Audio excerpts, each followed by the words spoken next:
தந்தை மகன் தூயாவின் பெயராலே ஆமன். இன்று திருவருகை காலம் 2ஆம் வாரம் வியாழக்கிழமைக்குரிய வாசகங்களை பார்க்க இருக்கிறோம். முதல் வாசகத்தின் மைய கருத்து என்பது இஸ்ரேலின் தூயவரே உண்மைக்கிறார். செய்தியின் மைய கருத்து என்பது திருமுழுக்கு யோவானை விட பெரியவர் எவரும் தோன்றியதில்லை. இன்று வேளாணின் மைய கருத்து என்பது வீரமுள்ள விசுவாசம். மறைவுரை கொடுத்த தந்தை, அதாவது திருப்பலி நிறைவேற்றிய தந்தை ஆரோக்கிய ஸ்டீபன் ராஜ் அவர்கள். இந்த மறைவுரை என்பது நற்செய்தி அறிவிக்கப்படாத நல்ல மறைவுரை என்று சொல்லலாம். என்ன யாது நற்செய்தி அறிவிக்காமல் ஒரு நல்ல மறைவுரை இருக்க முடியுமா என்று நீங்கள் கேட்க வேண்டும். நற்செய்தி அறிவிக்காத மறைவுரை என்றால் என்ன என்றால், அநேக மறைவுரைகள் நம் திருச்சபையில் கொடுக்கப்படும் பொழுது அதில் நற்செய்தி அறிவிக்கப்படுவதே இல்லை. அதில் 2 வகையாக பிரிக்கலாம். நற்செய்தி அறிவிக்காமல் கொடுக்கப்படும் மறைவுரையே 2ஆக பிரிக்கலாம். எப்படி என்றால், ஒன்று அறநெறி போதிக்கும் மறைவுரை, மற்றொன்று வரலாற்றை எடுத்துரைக்கும் மறைவுரை, வரலாற்று நிகழ்ச்சிகளை விளக்கும் மறைவுரை. அதில் நம்பிக்கை என்ற வார்த்தை பயன்படுத்துவார். நம்பிக்கை என்ற வார்த்தை பயன்படுத்தப்படும். ஆனால் இந்த நம்பிக்கையின் நோக்கம் இன்று கூட என்ன செய்தார் என்றால், நன்றாக ஒரு அருமையான ஒரு மறைவுரை கொடுத்து வந்தார்கள். திருமுழுக்கு யோவானை குறித்து நல்ல விளக்கம். இவரே இறைவனின் செம்மறி என்று சொல்லப்படும் பொழுது, இவரே இறைவனின் செம்மறி என்றால் அந்த நற்கருணை ஆண்டவர் தான். இதோ இறைவனின் செம்மறி இந்த சிறுந்திற்கு அழைக்கப்பட்டோர் பேர் பெற்றோர் என்று சொல்கிறார்கள். தினமும் நாம் கேட்கிறோம். அதைதான் திருமுழுக்கு யோவானும் சொன்னார். எனவே நம் ஆரோக்கிய ஸ்டீபன் ராஜ் ஃபாதர் அவர்களும் அதை நற்கருணை என்று சுட்டி காட்டாமல் அதையெல்லாம் சொல்லிவிட்டு இது என்று சொன்னார். நம்பிக்கை உடைய இருக்க வேண்டும் என்றும் யோவானை போன்று இருக்க வேண்டும் என்றும் சிறப்பாக இருந்தது. நம்பிக்கை என்ற வார்த்தை வைத்து சொல்லும் பொழுது இறுதியில் அந்த வீரமுள்ள நம்பிக்கை என்று வரும்பொழுது அது எப்படி இருக்க வேண்டும் என்று சொல்லும் பொழுது அறநெறியில் கொண்டு வந்து முடித்து விட்டார். எனவே அது நற்செய்தி அறிவிக்கப்படாத மறைவுரையாக மாறிவிட்டது. நல்லது போதிக்கிறார்கள், மக்களுக்கு தேவையான நல்லதை போதிக்கக்கூடிய நோக்கத்தில் மறைவுரை கொடுக்கிறார்கள். அது தவறு என்று சொல்ல முடியாது. ஏனென்றால் மக்களுக்கு அதுவும் தேவை. ஆனா அது மட்டும் வச்சுக்கிட்டு எப்படி போட்டுறது? சாதத்துல குழம்பு ஊத்தி சாப்பிட்டா குழம்பு நல்லா இருக்கு நல்லா இல்லைன்னு சொல்லலாம். வெறும் குழம்பு மட்டும் நல்ல குழம்பு வச்சுட்டு சாதம் இல்லாமல் வைத்தால் அது குழம்பு நல்லா இருந்து என்ன புண்ணியம்? அது போன்று ஆகிவிடுது இது போன்ற மறைவுரை. நீங்கள் வெறும் நம்பிக்கை என்று சொல்லும் பொழுது அங்கே நற்செய்தி அறிவிக்கப்படுவதில்லை. ஏனென்றால் இந்த நம்பிக்கைக்கு பொருள் தெரியாமல் மக்கள் அலைகிறார். அதனால்தான் இத்தனை பிரிவுகள் வந்திருக்கிறது. கத்தோலிக்க மதத்திற்குள் என்று சொல்லுவார். இத்தனை பிளவுகள் ஏன் வந்தது என்றால், இந்த நம்பிக்கைக்கு பொருள் தெரியாது. இத்தனை விதமான பொருள் இருக்கிறது. அந்த நம்பிக்கை ஒவ்வொரு விதமான பொருளுக்கும் ஒவ்வொரு சபை இருக்கிறது. அதில் நாம் எந்த பொருளை எடுத்துக்கொள்கிறோம் அதுதான் நற்செய்தி அறிவிப்பு. அதுதான் நாம் என்ன சொல்கிறோம் என்றால், திறவுகோல் என்று சொல்லக்கூடிய அந்த கடவுளின் குடும்பத்தை நம்பும் நம்பிக்கை. இந்த நம்பிக்கை தான் மற்ற எந்த சபையிலும் கிடையாது, எந்த பிரிவிலும் கிடையாது, எந்த மதத்திலும் கிடையாது.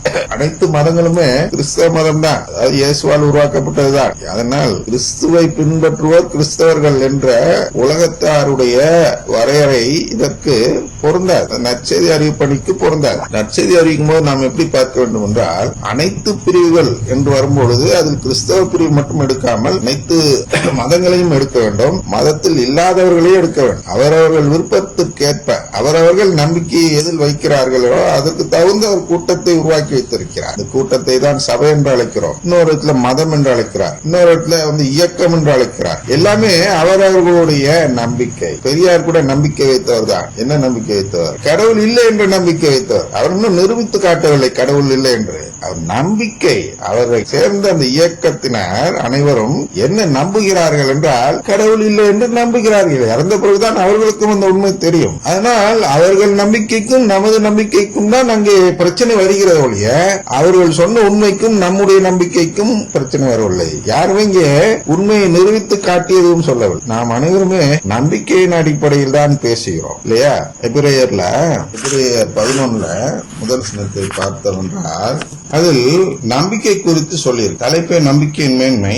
இந்த 11 எடுத்தீங்கன்னா, நம்பிக்கை என்பது நாம் எதிர்நோக்கி இருப்பவை கிடைக்கும் என்னும் உறுதி, கண்ணுக்கு புலப்படாதவை பற்றிய ஐயமற்ற நிலை. இந்த நம்பிக்கையால் தான் நம் மூதாதையர்கள் நற்சான்று பெற்றனர் என்று எழுதப்பட்டிருக்கு. இந்த நற்சான்று தான் இன்று யோவானுக்கு கிடைக்கிறது. இந்த நம்பிக்கையினால் யோவான் நம்பினார். திருமுழுக்கு யோவான் என்ன நம்பினார்? இயேசுதான் இறைவனின் செம்மறி என்று நம்பினார். இறைவனின் செம்மறி என்றால் என்ன? பழிப்பொருள். பழிப்பொருளாக வந்த அந்த நற்கருணை ஆண்டவர் செம்மறி என்றாலே நாம் அந்த நம்பிக்கையில் ஒரு பகுதிக்கு வந்து விடுகிறோம். ஒரு பிரிவு, ஒரு பொருள். அதாவது நாம் செம்மறியை நம்புகிறோம். அனைவருமே கண்ணுக்கு புலப்படாதவை பற்றி தான் பேசிக் கொண்டிருக்கிறோம். அது பெரியாராக இருந்தாலும் அதுதான். அவர்கள் வைத்துக் கொள்கிறார்கள் பேரை பகுத்தறிவாளர்கள் என்று. அவர்களும் இன்னும் உண்மையை கண்டறியாதவர்கள். பகுத்தறிவு இருப்பதால் அவர்கள் அனைவத்தையும் கண்டறிந்து விட்டார்கள் என்று நாம் எடுத்துக்கொள்ள முடியாது. அவர்களும் நம்பிக்கையின் அடிப்படையில் தான் செயல்படுகிறார்கள். நாமும் நம்பிக்கையின் அடிப்படையில் தான் செயல்படுகிறோம். இந்த உலகத்தில் உள்ள அனைவருமே எதையோ ஒன்றை நம்புகிறார்கள். அதனால் மறைவுரை கொடுக்கும் பொழுது நம்பிக்கை நம்பிக்கை நம்பிக்கை என்று மறைவுரை கொடுப்பதால் நற்செய்தி அறிவிக்கப்பட்டு விட்டது என்று நாம் ஒரு முடிவுக்கு வரவிடக்கூடாது. எந்த நம்பிக்கை, அதை விளக்குங்கள். இவ்வளவு எதற்காக செய்தார் திருமுழுக்கு யோவான்? எவ்வளவு சிறப்பா சொன்னீங்க. எதற்காக செய்தார்னா உலகத்துல சமாதானத்தை கொண்டு வரதுக்காக செய்தார்னு சொல்றீங்க. அவரு இயேசு தெளிவா சொல்றாரு, நான் உலகத்துக்கு சமாதானம் கொண்டு வர அளவில் சண்டை மூட்டி விட வந்தேன்னு சொன்னார். அப்படின்னா என்ன? சண்டை மூட்டி விடுவதுன்னா என்னன்னா, இஸ்லாமியர்கள் எடுத்துக்கொள்வார்கள், உங்க இயேசு மட்டும் கொடூரமா வாளை எடுத்து வெட்ட சொல்றாரு அப்படின்னு சொல்லுவாங்க. அப்படி இல்ல, இங்க சண்டை மூட்டிட வந்தேன் என்றால் இந்த நம்பிக்கைக்கும் அந்த நம்பிக்கைக்கும் ஒரு சண்டை. என்ன சண்டை? அதான் இப்ப சொன்னேன் இல்லையா, பெரியார் குறித்து நாம் குறை சொல்வோம், நம்மை குறித்து அவர் குறை சொல்வார். இதுதான் சண்டை. எனக்கு கத்தி எடுத்துட்டு வெட்டவா போறோம்? சீமான் சொல்வது எனக்கு பிடிக்கவில்லை, என் கழுத்தை அறுப்பது போல் இருக்கிறது என்று நான் சொல்லலாம். அதுக்காக சீமான் கழுத்தை அறுத்துட்டான்னு நான் சொல்ல முடியுமா? அது இல்லை. அது போன்றது அந்த சண்டை மூட்டி விட வந்தார் அப்படிங்கிறது தான் இயேசுடைய பணி. ஆனால் இவர் சமாதானம் கொடுக்க வந்தார் என்று முடித்து விட்டார் என்று மறைவுரையை. யோவான் சமாதானத்தை கொண்டு வர அல்ல, சண்டை மூட்டி விட தான் வந்தார். அந்த நம்பிக்கையிலிருந்து இந்த நம்பிக்கைக்கு தூக்கி போட வந்தார். எந்த நம்பிக்கையிலிருந்து? வளமை நற்செய்தியை நம்பிக்கொண்டிருந்தவர்களை அனைவரும் சிலுவை நற்செய்தியை நம்ப வைப்பதற்காக, கடவுளின் குடும்பத்தை நம்ப வைப்பதற்காக இயேசுக்கு முன்னால் அதை பாதையை சமதளமாக்க வந்தார் என்று ஏற்கனவே பார்த்திருக்கிறோம். அந்த பணி செய்யதான் வந்தார். அதுபோன்று அந்த குடும்ப உறவு யாருக்கெல்லாம் தேவைப்பட்டது என்று விரும்பினார்களோ அவர்களெல்லாம் திருமுழுக்கு பெற்றார்கள். திருமுழுக்கு யோவானிடம் திருமுழுக்கு பெற்றதன் மூலமாக அவர்கள் என்ன செய்தார்கள்? நீரினால் திருமுழுக்கு பெற்றவர்கள் என்ன செய்தார்கள் என்றால், நீரினால் திருமுழுக்கு பெறுவதற்கும் ஆவியினால் திருமுழுக்கு பெறுவதற்கும் என்ன வேறுபாடு? குருக்கள் சொல்ல மாட்டார்கள். இவர் கொடுத்தது அது கொடுத்துருவாங்க. ரொம்ப சிம்பிள். நீரினால் திருமுழுக்கு பெறுவது என்பது என்னுடைய ஒரு பக்கத்தை நான் தெரியப்படுத்தி விடுகிறேன். என்ன தெரியப்படுத்தி விடுகிறேன்? ஆண்டவரே, கடவுளே, உங்களுடைய குடும்பத்தில் சேர நான் தயார் என்று என்னுடைய மனசை பக்குவப்படுத்தி வைத்திருக்கிறேன். அந்த செயலை தான் செய்ய வந்தார் திருமுழுக்கு யோவான். இது மாதிரி பக்குவப்பட்டு மனம் மாறியவர்கள் என்று சொல்கிறோம். மனம் மாற்றம் என்றால் வளமையிலிருந்து சிலுவைக்கு தன் மனத்தை மாற்றிக்கொண்டவர்கள். வளமையிலிருந்து உறவுக்கு என்று சொல்லலாம். சிலுவை என்றால் உறவு, உறவின் பாலம். அந்த உறவுக்கு எனக்கு வளமை வேண்டாம், உறவு கேட்டால் போதும் என்று நம் மனதை மாற்றிக்கொள்ளும் செயல்தான் மனமாற்றம். அந்த செயலை செய்து அனைவரையும் உறவு பெற தயாரித்து அதன் அடையாளமாக நீரினால் திருமுழுக்கு கொடுத்து வைத்தார். இயேசு ஆவியினால் எப்படி கொடுத்தார் என்றால், அவர் வந்ததும் திருப்பலி நிறைவேற்றி அந்த அப்பத்தை பிட்டார் அல்லவா, எம்மாவூஸ் சீடர்கள் ஆரம்பித்து தொடர்ந்து இன்று வரை தினமும் அப்பம் பிட்டு கொண்டிருக்கிறார். அந்த அப்பத்தை பிட்டு நற்கருணை நமக்கு கொடுக்கும் பொழுது நாம் அந்த தூய ஆவியை பெறுகிறோம். தீவு ஆவி, அதுதான் பலமுறை சொல்லியிருக்கிறோம். அப்பம் பிடும்பொழுது அங்க தூய ஆவியான நாக்கு வடிவில் இறங்கினார் என்று பலமுறை சொல்லிவிட்டோம். ஆனால் அந்த தூய ஆவியானவர், அதான் தூய ஆவினால் கிடைக்கும் திருமுழுக்கு, அதுதான் திருப்பலிதான் தூய ஆவியின் திருமுழுக்கு. எனவே தூய ஆவியின் திருமுழுக்கு என்பது என்னன்னா, கடவுள் நம்மை அதே நிலைக்கு வந்து ஏற்றுக்கொள்கிறார். அதனால்தான் அது உடன்படிக்கையா மாறுகிறது. முதலில் நாம் ஒரு நிலையை பெறுகிறோம், நம்முடைய மனதை அவர்களிடம் சொல்லி வைக்கிறோம். அதன் பின் அவர் என்ன செய்கிறார் என்றால், சரி அப்பா, நான் உன்னுடைய பிள்ளையாக, உன்னை என் பிள்ளையாக மாற்றிக் கொள்வதற்கு இதன் மூலம் ஒரு உடன்படிக்கை செய்து கொள்கிறேனப்பா, உன்னோடு ஒத்து போகிறேனப்பா, உடன்படிக்கை ஒப்பந்தம் செய்து கொள்கிறேனப்பா என்று சொல்லி அதன் அடையாளமாக நம் மீது தூயாவியை இறங்க செய்கிறார். இதுதான் தூயாவின் திருமுழுக்கு. அதனால் தேடிக்கொண்டு போகாதீர்கள். நம்பிக்கை என்றால் என்ன? தெளிவாக பார்த்துக் கொள்ளுங்கள், விளக்குங்கள். நம்பிக்கை என்றால் இதுதான் நம்பிக்கை. என்ன நம்பிக்கை? எதெல்லாம் மற்ற சபையில் இல்லாமல் நம்முடைய திருச்சபையில் மட்டும் இருக்கிறதோ, எந்த கோட்பாடெல்லாம் அப்படி இருக்கிறதோ அந்த கோட்பாடுகளை நாம் திடமாக நம்புவதுதான் நம்பிக்கை. தெளிவா புரிஞ்சுக்குங்க.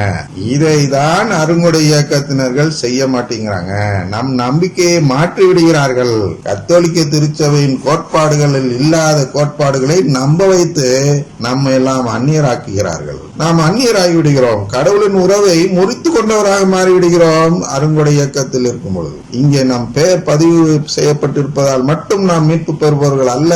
நம் மனமும் மாற வேண்டும். இங்கே கடவுளின் குடும்பத்தின் பக்கம் மாற வேண்டும். அருங்கொடை பக்கம் மாறக்கூடாது. அருங்கொடைகள் எதிர்பார்க்கக்கூடியதாக இருக்கக்கூடாது. நேற்று அருமையா அந்த ஆரோன் ஃபாதர் சொன்னார் அல்லவா, வெளியில் இருக்கும் இனிப்பு உள்ளே இருக்கும் பண்டம் என்று. இனிப்பு வெளியில் இருப்பதை மட்டும் தேட வைப்பது அருங்கொடை இயக்கம் செய்யும் செயல் என்று நேற்றே பார்த்தோம். அதான் இன்று நம் நம்பிக்கையை யோவான் காட்டிய நம்பிக்கையிலிருந்து வேறொரு நம்பிக்கைக்கு நம்மை மாற்றி விடுகிறது. எது? அருங்கொடை இயக்கம். அதனால் இந்த அருங்கொடை இயக்கத்தில் சேராமல் இருக்க வேண்டும். அதற்கு உங்களிடம் வீரம் வேண்டும். சரியா? இந்த வீரம் தான் எப்பொழுது வருகிறது என்றால், அந்த அருங்கொடை இயக்க பாடல்கள் பாடும்பொழுது வீரம் உள்ளவர்கள் மட்டும் எழுந்து வருவார்கள். கோழையர்கள், அந்த குருவை பார்த்து அஞ்சுகிறவர்கள். எந்த குருவை? நற்கருணை நம்பாத ஒரு குரு இருப்பார். அவரை பார்த்து யாராவது அஞ்சினால் அவர்கள் எழுந்து வர மாட்டார்கள். அவர்தான் கோழையர்கள். அவர்களுடைய நம்பிக்கை வீணானது. அதனால் ஒரு பலனும் கிடைக்காது. எனவே நாம் வீரம் உள்ள நம்பிக்கையை பெற்றவர்களாக நாம் இருக்க வேண்டும் என்றால் துணிச்சலுடன் எழுந்து வந்து நம் நம்பிக்கையை வெளிப்படுத்தி காட்டுவோம். எந்த நம்பிக்கை? நற்கருணை மீது உள்ள நம்பிக்கை, திருச்சபையின் போதனைகள் மீது உள்ள நம்பிக்கை, அன்னை மரியாளிடம் உள்ள நம்பிக்கை, உடன்படிக்கையிடம் உள்ள நம்பிக்கை, இது எல்லாத்துக்கும் மேலாக கடவுளின் குடும்பத்தின் மீது உள்ள நம்பிக்கையை வெளிப்படுத்த இது போன்ற சூழல்களில் நாம் வீரத்துடன் கோழையாக இல்லாமல் எழுந்து வெளியேற வேண்டும். தந்தை மகன் தூயாவின் பெயராலே ஆமென்.